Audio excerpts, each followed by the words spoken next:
Hello everyone, मैं self शिखा चौधरी और मैं स्वागत करती हूँ आप सभी का अपने चैनल फार्मकेशन पर। तो आज की इस वीडियो में हम बात करेंगे पीसीआई का एक सर्कुलर है that is about exit examination. D pharmacy के स्टूडेंट जो भी डी फार्मा कर रहे हैं या फिर जो फर्स्ट ईयर में हैं तो उनको to get a licence, to get a medical store licence, उनको एग्जिट एग्ज़ाम जो है वो उनको पास करना होगा। उसके बारे में पीसीआई ने एक सर्कुलर जारी किया है, उसके बारे में आज की वीडियो में हम बात करेंगे। हालांकि बहुत सारा आप कह सकते हो बहुत सारी जानकारी ऑलरेडी अवेलेबल है, बहुत सारी वीडियोस ऑलरेडी अवेलेबल है इस बारे में, लेकिन आज की इस वीडियो में खास बात है कि हम उन चीज़ों के बारे में बात करेंगे जो कहीं ना कहीं मिस आउट है या फिर पूरी क्लियर अभी तक वो चीज़ें नहीं है। It is all about syllabus also कि कौन कौन से सब्जेक्ट्स आएंगे, कौन कौन से सब्जेक्ट्स अभी हम फिलहाल पढ़ रहे हैं, जो सब्जेक्ट उन्होंने कुछ मेंशन किए हैं इवन वो आपके सिलेबस में है डी फार्मेसी के में या नहीं है। इन सब टॉपिक्स के बारे में आज की वीडियो में हम डिस्कस करेंगे। चलिए स्टार्ट करते हैं इस वीडियो को। सबसे पहले तो स्टूडेंट, आप कोई भी सोशल प्लेटफॉर्म पे कोई भी सर्कुलर अगर सर्कुलेट हो रहा है, फॉरवर्ड हो रहा है, तो उस पर आप ध्यान मत दीजिएगा। सबसे पहले आप गूगल पे पीसीआई टाइप कीजिएगा, जैसे मैंने टाइप किया है, और पीसीआई की फार्मेसी काउंसिल ऑफ इंडिया की ऑफिशियल वेबसाइट पे आप विजिट कीजिएगा। जैसे ही आप उस पर क्लिक करेंगे ऐसा परफॉर्मा ओपन होगा। इसमें रूल्स रेगुलेशन और सिलेबस दिया हुआ है। Even it is for B pharma, D pharma, सभी के लिए उन्होंने सिलेबस यहाँ पे मेंशन किया गया है।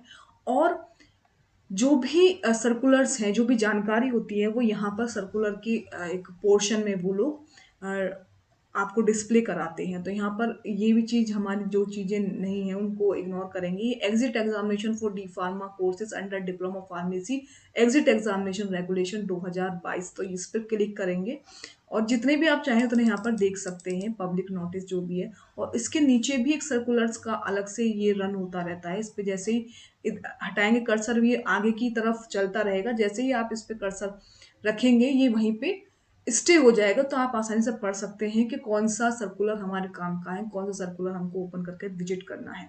तो चलिए ऊपर वाले से ही हम इसी सर्कुलर्स को हम डाउनलोड कर लेते हैं, ओपन कर लेते हैं। तो यहाँ पर क्लिक करेंगे, जैसे आप क्लिक करेंगे तो ये ऑटोमेटिकली यहाँ पर राइट हैंड साइड में ये आपका डाउनलोड हो जाएगा। फिर हम डाउनलोड्स में जाकर इसको ओपन करेंगे। डाउनलोड्स में जाकर ये सर्कुलर यहाँ पे हो गया है, तो इसको ओपन करेंगे। तो इस सर्कुलर 6 फरवरी का आया हुआ है, सर्कुलर एग्जिट एग्जामिनेशन के बारे में। तो इसमें हिंदी और इंग्लिश दोनों ही इसमें लैंग्वेज दी गई है, जिसमें भी आप पढ़ना प्रेफर करें उसमें पढ़ सकते हैं। तो सबसे पहले हम ऑब्जेक्टिव की तरफ ध्यान देंगे। ऑब्जेक्टिव वही है कि PCI pharmacy council of India ये चाह रही है कि जो एलिजिबल कैंडिडेट है वही एक ड्रग लाइसेंस उसको मिले, ताकि कोई भी जो अनावश्यक तरीके से जो भी चीजें हो रही हैं वो कम हो जाए। एक filtration kind of a thing हो रही है, जो एलिजिबल कैंडिडेट है उसको ही लाइसेंस मिले और वही एक ड्रग स्टोर रन कर पाए, ताकि जो भी मिस हैपनिंग या गलत दवाई देने के कारण जो भी चीजें होती हैं वो बच जाएं। अब हम बात करेंगे फ्रीक्वेंसी के बारे में, कितनी बार कोई भी पर्टिकुलर स्टूडेंट इस एग्जाम में अपियर हो सकता है, उस फ्रीक्वेंसी के बारे में अभी फिलहाल के लिए क्या बोला है पीसीआई ने वो हम इसमें डिस्कस करेंगे। तो the details regarding the scheme of conducting of diploma in pharmacy exit examination and the syllabus of the test shall be announced by the Pharmacy Council of India from time to time for the information of the candidate। Detail regarding scheme यानी किस तरह से exam conduct होगा, exit examination syllabus क्या रहेगा, वो time to time PCI द्वारा publish होता रहेगा। इंफॉर्मेशन स्टूडेंट को दी जाती रहेगी। स्टूडेंट या द कैंडिडेट में appear for the exit examination conducted twice every year और as frequently as may be required as per the scheduled of examination announce by the prescribed authority. तो इसमें जो है ये चीज काम की है कि कैंडिडेट जो है 2 बार अपियर हो सकता है, हो सकता है, या फिर दो इस साल में 2 बार अपियर हो सकता है, या फिर फ्रीक्वेंटली एज में रिक्वायर्ड, फ्रीक्वेंटली भी अपियर हो सकता है, यानी 2 या 2 से अधिक बार भी अपियर हो सकता है, लेकिन वो अनाउंस किया जाएगा पीसीआई द्वारा, प्रिस्क्राइब अथॉरिटी द्वारा। अभी के लिए क्या है, 2 बार वो साल में 2 बार इस एग्जाम को दे सकता है। ठीक है। The procedure of conducting the test shall be accordance with the scheme announced by the Pharmacy Council of India। इस एग्जामिनेशन से रिलेटेड जो भी स्कीम होगी, जो भी सेंटर होंगे, वो फार्मेसी काउंसिल ऑफ इंडिया ने भी कोई डिसाइड नहीं किया है कुछ भी। वो अकॉर्डिंग्स देखे जाएंगे, उसके अकॉर्डिंग देखे जाएंगे कहाँ कहाँ फैसिलिटीज अवेलेबल है, कैसे एग्जाम होगा, उसके अकॉर्डिंग आपको इन्फॉर्म किया जाएगा जो भी बच्चे इसमें अपियर होना चाहेंगे। तो फिलहाल के लिए कैंडिडेट जो है, स्टूडेंट जो है, वो अपियर हो सकता है साल में 2 बार इस एग्जाम को पास करने के लिए। अब इसमें नेक्स्ट है registration as a diploma in pharmacy at the exit examination candidate. अब हमको इसमें रजिस्ट्रेशन कैसे करना है? No person shall be registered as a diploma in pharmacy at the examination candidate unless he passed diploma in pharmacy course from an institute. अच्छा, एक PCI approved institute से, okay, under section 12 of the act 1948। तो ये आप इतना detail मत समझिए, यानी कि पीसीआई अप्रूव्ड कॉलेज से डिप्लोमा इन फार्मेसी वो पास होना चाहिए स्टूडेंट, उसने कंप्लीट कर ली हो, तब वो एलिजिबल है इस फॉर्म को फिल करने के लिए या एग्जिट एग्जाम में अपियर होने के लिए। He shall required to make an application in prescribed form together with all relevant documents showing the proof of his passing approved examination and examination fee as। अच्छा, फिर उसके बाद क्या होगा? वो रजिस्ट्रेशन करेगा, यानी कि एक फॉर्म फिल किया जाएगा, जैसे ऑनलाइन सभी और भी जॉब्स के लिए आप फॉर्म फिल करते हो, आप अप्लाई करते हो कि हमको एग्जिट एग्जाम में प्रिपेयर, एग्जिट एग्जाम में अपियर होना है, किसी भी एग्जाम में अपियर होने के लिए जैसे आप फॉर्म फिल करते हो, सेम ये भी कराएंगे आपसे कि आपको एप्लीकेशन डालनी है, आपको अप्लाई करना है, और उससे रिलेटेड जो आप उसमें अटैच करोगे रेलिवेंट डॉक्यूमेंट जो है, यानी कि वो डॉक्यूमेंट जो प्रूफ करें कि आपने एक अप्रूव्ड कॉलेज से, पीसीआई अप्रूव्ड कॉलेज से जो भी एग्जामिनेशन है, जो भी क्या डी फार्मा जो एग्जाम्स है या डी फार्मा जो कोर्स है वो आपने पास कर लिया है, और जो भी इसका फीस होगा वो भी डिसाइड किया जाएगा, पीसीआई द्वारा प्रिस्क्राइब किया जाएगा। ठीक है, ये बात होगी रजिस्ट्रेशन आपको कैसे करना है। तो एलिजिबिलिटी क्राइटेरिया है कि आपको डी फार्मेसी कंप्लीट आपने कर ली हो, वो एलिजिबिलिटी क्राइटेरिया है। अब कितने मार्क्स से आपने की है, कितनी परसेंटेज है, ये अभी उन्होंने कोई भी डिस्क्लोज नहीं किया है, कोई भी उन्होंने इसके बारे में डिस्कस नहीं किया है, तो वो भी एक पॉइंट है जो डिस्कस होना चाहिए। देखिए, अब procedure of conducting exit examination, तो प्रोसीजर क्या है कि the PCI may, for the purpose of conducting exit examination, establish an authority to be known as a prescribed authority। चलो ये वो चीजें, लेकिन जो इससे आगे जो है, there shall be 3 papers of multiple choice question in pharmaceutics.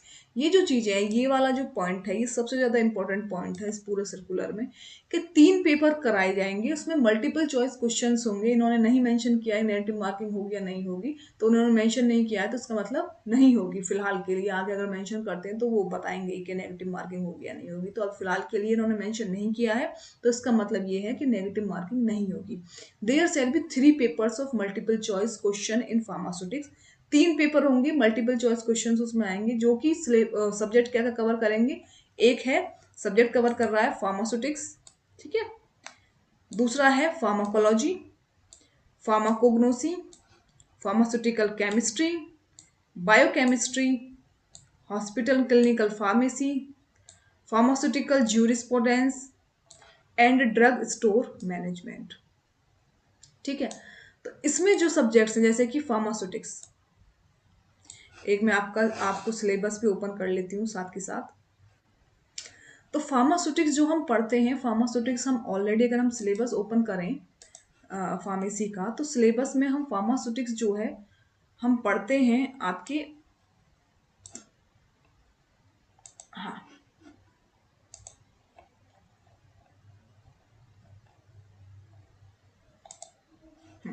ये डी फार्मा फर्स्ट ईयर के जो सिलेबस है उसका फर्स्ट ईयर का वो है सब्जेक्ट्स हैं।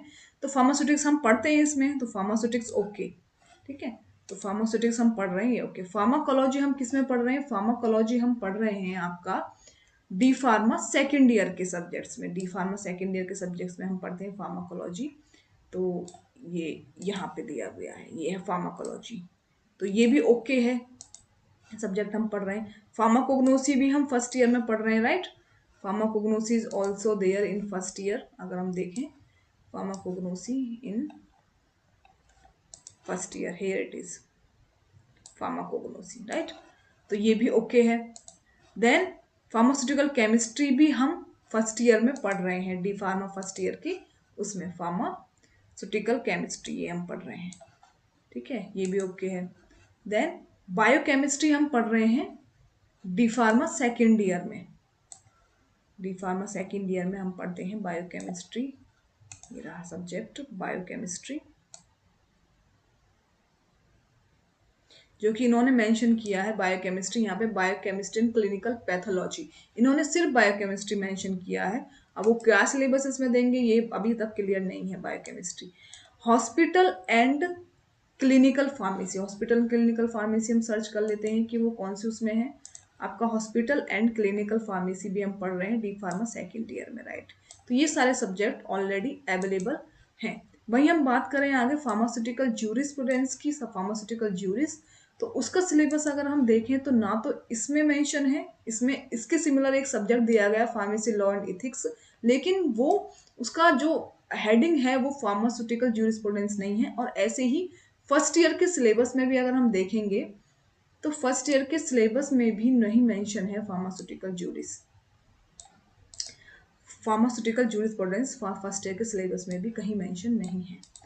वहीं दूसरा सब्जेक्ट, अगला सब्जेक्ट जो है वो है आपका drug store management. Drug store management is also not available even in the subject list of D pharma first year और even in the subject list of D pharma second year, दोनों की ही subject list में ये subject available नहीं है, ये वाला भी, ठीक है।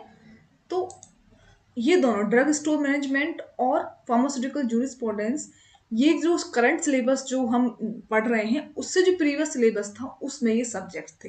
तो या तो ये सब्जेक्ट्स चेंज किए जाएं या सब्जेक्ट जो हम पढ़ रहे हैं जैसे ज्यूरिस को फार्मेसी लॉ लिखा जाए और यहाँ पे ड्रग स्टोर हम हॉस्पिटल क्लिनिकल पढ़ रहे हैं या कुछ और पढ़ रहे हैं उसको ये चेंज किया जाए। तो ये दो सब्जेक्ट जो है थोड़ा सा डाउट है इसका कि ये या तो ये रिवाइज होंगे या ये चेंज किए जाए, क्योंकि ये सब्जेक्ट तो हम फिलहाल के सिलेबस में पढ़ ही नहीं रहे हैं, ये पुराने सिलेबस से उठाकर यहाँ पे ऐड कर दिए गए हैं, ठीक है। तो बाकी सारे सब्जेक्ट हम फिलहाल पढ़ रहे हैं। तो ये सब्जेक्ट्स और इनका इनके अंदर भी कौन कौन से पॉइंट्स, कौन कौन सा सिलेबस, सारा सिलेबस ये देंगे एग्जाम में या कुछ पॉइंट ही निकालेंगे, वो सिलेबस अभी तक इन्होंने आइडेंटिफाई नहीं किया है। तो क्या क्या चीजें पढ़नी है वो अभी हमको नहीं पता है, और ये दो सब्जेक्ट्स के बारे में भी अभी क्लियर नहीं है। अब आगे इन्होंने लिखा है the language of the examination shall be English. जो एग्जामिनेशन की जो लैंग्वेज होगी वो इंग्लिश होगी, ठीक है, कोई वो नहीं है।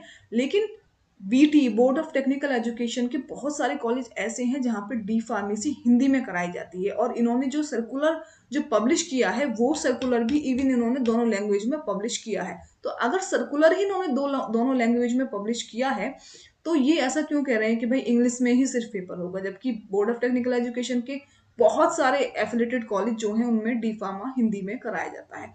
तो ये भी मुझे लगता है ये चेंज होना चाहिए कि दोनों ही मीडियम में होगा, mean in the Hindi medium और इंग्लिश मीडियम, दोनों ही लैंग्वेज में क्वेश्चंस दिए जाएंगे। The test for each paper shall of 3 hours, 3 paper होंगे और एक पेपर का ड्यूरेशन होगा। The test of each paper, 3 घंटे का एक पेपर होगा, यानी कि 3+3+3 9 आवर्स का। अब ये 9 आवर्स एक ही दिन में पेपर कराया जाएगा 9 घंटे का, तो बहुत ज़्यादा हैट्रिक हो जाएगा, बहुत ज़्यादा टाइम लग जाएगा भाई 9 घंटे का एग्जाम देना है। और अगर अलग अलग दिन कराते हैं तो किसी अगर पर्टिकुलर बच्चे का सेंटर अगर उसके नेटिव प्लेस से दूर है तो उसको 3 दिन वहां रुकना पड़ेगा। तो ये कुछ संशय हैं अभी जो कि चीज़ें क्लियर नहीं है, ये कुछ पॉइंट हैं जो कि मुझे लगता है कि अभी इन पे वर्क होना जरूरी है, इनको क्लियर करना जरूरी है। आगे इन्होंने लिखा है देख candidate shall be declare as having passed only, अगर 50% नंबर यानी कि तीनों पेपर में से आप 100 में से 50-50 नंबर लेके आते हो। आगे लिखा है कैंडिडेट पास कब होगा, अगर तीनों पेपर 100 नंबर के हैं, 100 मार्क्स के हैं, तो आपको 50-50 नंबर तीनों पेपर्स में लाने हैं सेपरेटली, अलग अलग पेपर में लाने हैं, ठीक है। 50 फर्स्ट पेपर में 50, सेकंड में 50, थर्ड में 50, उससे कम है तो आप पास डिक्लेयर नहीं होंगे।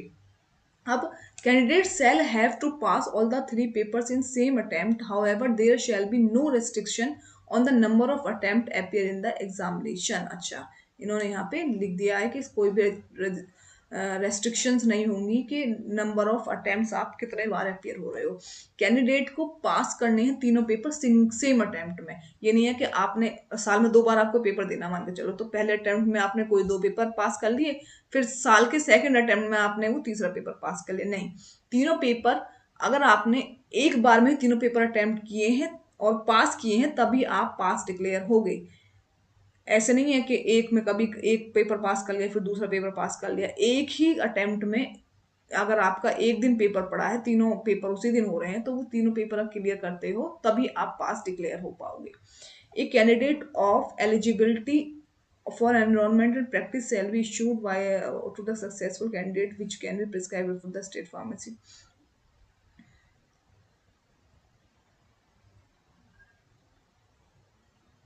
ठीक है, तो ये हो गया कंप्लीट। उसके बाद आपके पास जैसे और भी एग्जामिनेशन होते हैं, सी टेट है, यूपी टेट है, उनका एक सर्टिफिकेट डेवलप होता है पास करने के बाद एग्जाम, वो आपके पास आ जाएगा। तो वही प्रक्रिया आपको करनी है जो पीसीआई लाइसेंस के लिए आप अप्लाई करते हो, या तो ऑनलाइन वो लोग मांगेंगे आपके डॉक्यूमेंटेशन, या ऑफलाइन जो भी मांगेंगे आपको वो प्रेजेंट करने हैं। आपने पास किया है एग्जिट एग्जामिनेशन, आपने डी फार्मेसी भी पास किया है, तो सारे जो भी आपके सर्टिफिकेट्स वो लोग डिमांड करेंगे वहाँ पे मेंशन होंगे, वो आप अटैच करें या फिर उनको दिखाएं, और तब आप एलिजिबल होंगे, तब आपको पीसीआई ड्रग लाइसेंस मिल जाएगा। तो ये प्रोसीजर है। अब इसमें थोड़ी सी ये चीज़ें क्लियर करनी है, इनको क्लियर करना चाहिए पीसीआई को, ताकि आसान हो चीज़ें करना ही। सबसे पहले तो अगर वो जल्दी एग्जाम कराएंगे तो सिलेबस उनको डिक्लेयर कर देना चाहिए कि भाई कौन कौन से टॉपिक्स वो देंगे, और 2 सब्जेक्ट्स पे जो संशय है जो कि अभी सिलेबस में है नहीं, करंट सिलेबस में, वो भी फाइंड आउट करने हैं। और अब मुझे फिलहाल के लिए यही चीज़ें लगती हैं। अगर आपको कोई डाउट हो इस सर्कुलर के रिगार्डिंग तो आप मुझसे पूछ सकते हैं, मैं वो भी क्लियर कर दूंगी। और आपको मुझसे जो चीज़ें मुझे समझ में आई उसके अलावा आपको कोई चीज़ें समझ में आई है सर्कुलर को देख के, तो वो भी आप शेयर कर सकते हैं, ताकि मैं अदर स्टूडेंट को भी वो शेयर कर दूं। सो आज की वीडियो के बारे में यही था। ये ऑलरेडी इस पे बहुत सारी वीडियो अवेलेबल हैं, लेकिन मेरे को जो पॉइंट में थोड़ा सा वो लगा कि अभी थोड़ा सी इन पॉइंट्स में कमी है, ये क्लियर होनी चाहिए, उसलिए मैंने ये वीडियो बनाई है, अपलोड कर रही हूँ। तो आई होप कि आपको भी ये डाउट लग रहे होंगे, और आपको लग रहे हैं और कोई आपका सजेशन है तो मेरे को जरूर बताइएगा कमेंट बॉक्स में। This is it for today's video. Hope you like this video, and if you do then don't forget to like, comment, share.